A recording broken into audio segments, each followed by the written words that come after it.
మనుషుల్లో దేవుడు అంటే ఎవరో కాదు, ఆయనే. ఆ అర్ధరాత్రి పడుకొని 10 నిమిషాలైనా కాలేదు.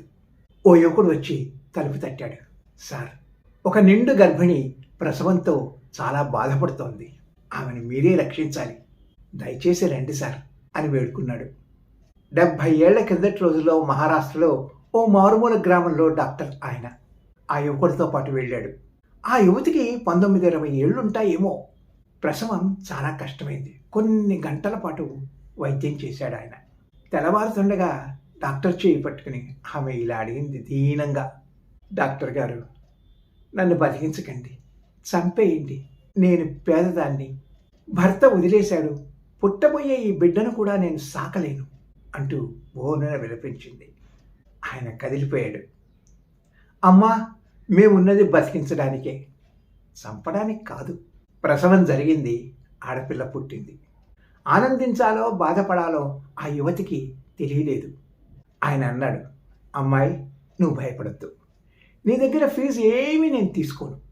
నేనే నీకు 100 రూపాయలు ఇస్తున్నా.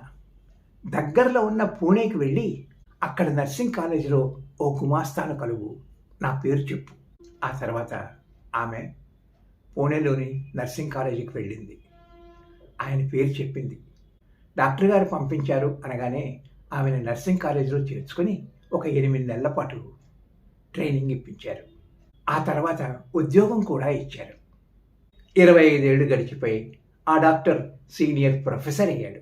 ఒక యూనివర్సిటీ వాళ్ళు విద్యార్థులకు పట్టాలు, బంగారు పతకాలు ప్రదానం చేస్తుంటే ఆ కార్యక్రమానికి ఆయన ముఖ్య అతిథిగా వెళ్ళాడు.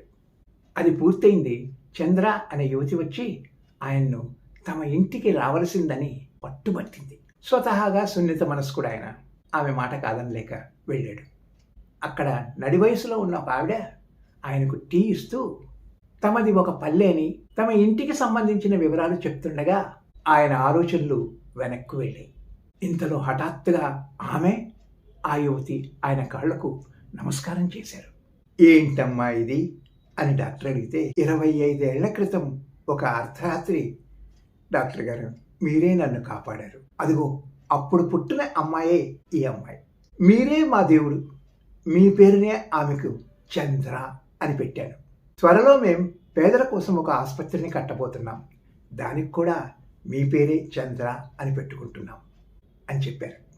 అది విన్నాక ఈసారి కన్నీరు పెట్టడం డాక్టర్ వంతైంది. ఆ డాక్టర్ ఎవరో కాదు, ఇన్ఫోసిస్ నారాయణమూర్తి గారి భార్య సుధామూర్తి గారి తండ్రి గారు డాక్టర్ రామచంద్ర కుల్కర్ణి గారు.